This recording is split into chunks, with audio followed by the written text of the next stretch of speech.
often a pivot table doesn't display data the way you want, and you want to pull data out of a pivot table in a structured fashion, and you want that data to update that you've pulled out when the pivot table gets refreshed. And that's what GETPIVOTDATA is for. So this function GETPIVOTDATA, you'll see, is incredibly useful. You may have used it already. Okay, and the file will be getpivotdatatemp.s, that Excel file. And so what we've done here is continue with the chip example.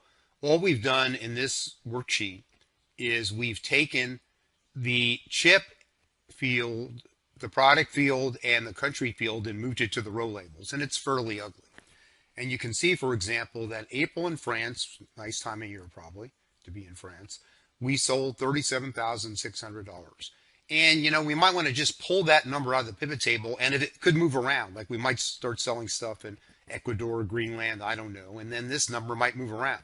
We still like to pull that out, and if the pivot table refreshes and updates, we would like the number we pull out to change.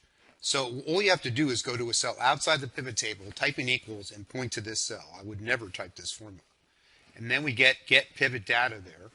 And what is this function telling us? For the pivot table field sum of revenue, for the pivot table whose upper left-hand corner is cell A4, find what's in the month of April, the product chip 1, and country France. Okay, and even if that entry moves around in the pivot table, we'll pull it out. And if we refresh the pivot table and that number changes, it will change here too. So that's really nice. We see 37,600. Well, that's really sort of 1/10 of, or 1/100th of the usefulness of GETPIVOTDATA. The real use comes when you copy in a structured fashion a GETPIVOTDATA formula. So let's suppose you've been told by your boss for a given month of the year, we picked April, to find the sales of every product in every country. Now we only have 3 countries and 3 products, but you might have 150 countries and 10,000 products, and you'd like to pull that stuff out in a structured fashion. Well, here's the trick. You copy, Control-C, this GETPIVOTDATA stuff, and then we're going to change what goes in here. Instead of the month being April, we'll point to this cell. Instead of the product being chip 1, we'll point to chip 1 here and set it up. Then we copy across, we pick up chip 2 and 3. Instead of the country being France, we'll point to this cell, and then basically when we copy this formula down and across, the country will change in the way we want. And then we'll have pulled all the appropriate data out here. Now you get some error messages you'll see, but we'll tell you what to do about that. Okay, so there I get, I basically took the formula, but now I want to change this. The month shouldn't be April. It should be here. We want a $sign that. The product shouldn't, we don't want the chip 1 part to appear. We want to point to this cell. And we want a $sign column J.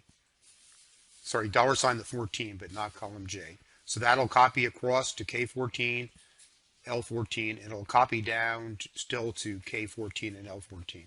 Now the country, we don't want that to be France here. We want it to be right here. And, oops, and when we copy that across, I missed that, sorry. So when we go here, we want the I not to change, but the 15 should. So it should look like that. Okay.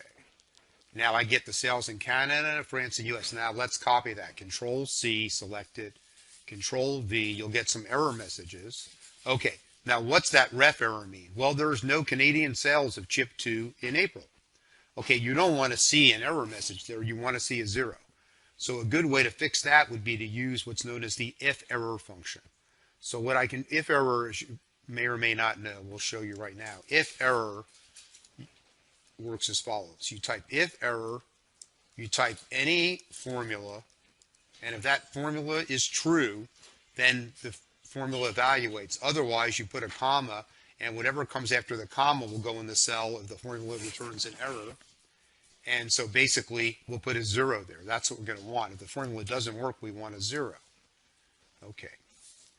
So what we'll do here is edit this. We'll put if error, and this crazy GETPIVOTDATA goes there. And if it doesn't work, we'll put a 0. Okay, now there it worked. Now I'll copy that. And see, now I've got zeros there because it couldn't pull anything. I don't want to see that red row. And so that's how GetPivotData works. Okay, well, GetPivotData seems to be really useful, but it can be a curse as well as a blessing. I'll show you why. Suppose you want to pull that 37,600 out and you want the numbers below it. You just want to copy that formula. So you drag it down and basically it doesn't change. You keep getting the 37,600. You're about ready to tear your hair out. But you can disable GetPivotData. We'll show you how. Sometimes you'll want to turn it off. You go to File, Options, Formulas. You can disable GetPivotData so when you point to the cell, it just acts like a normal cell formula. So let's show you how that works.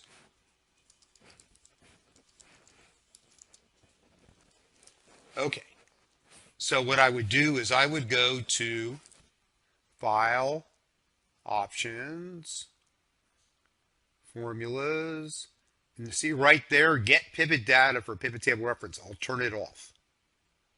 Okay, so now when I go to point to that cell, I get a cell reference, and now I can just copy that down. And I can turn that back on if I want. So sometimes you want it, sometimes you don't with Get Pivot Data. But really, the key idea here is not just to point to a cell and use Get Pivot Data. The key is to get one Get Pivot Data in the spreadsheet, put some headings in there, and then basically copy in a sensible fashion to create a report that looks the way you want. See, when I change the month here, the data will change. If I pick May, which of course I could do from a drop-down box that we'll discuss in later videos. But if I do May, I get that. If I do June, things move around like that. So this is really, really nice in my opinion. Okay, so that completes our coverage of Get Pivot Data. Next video, we'll learn about calculated items in a pivot table. We've already learned about calculated fields. Okay, so thanks for watching, and there's a free course, a free 21-day course from Dr. Winston, and all of these videos are coming from one of three books. So first, this one, which you can see here at the top of the screen, Microsoft's book, which has 355 reviews, and then it's, let's see, 4.6 stars. It's coming from this book as well, his marketing analytics book, which is down here, and you can sort of see 4.5, or his newest book, his analytics stories book, which is here. And with that one, you can see it's 4 point something, or maybe even 5. I don't think it's 5. Yeah, 4.8. And so, yeah, anyways, in the description, there's a free 21-day course from Dr. Winston, or you can go to excelwithwayne.com/free, and it'll be there. But again, thanks for watching, and if you have any questions, just please let us know. Thanks.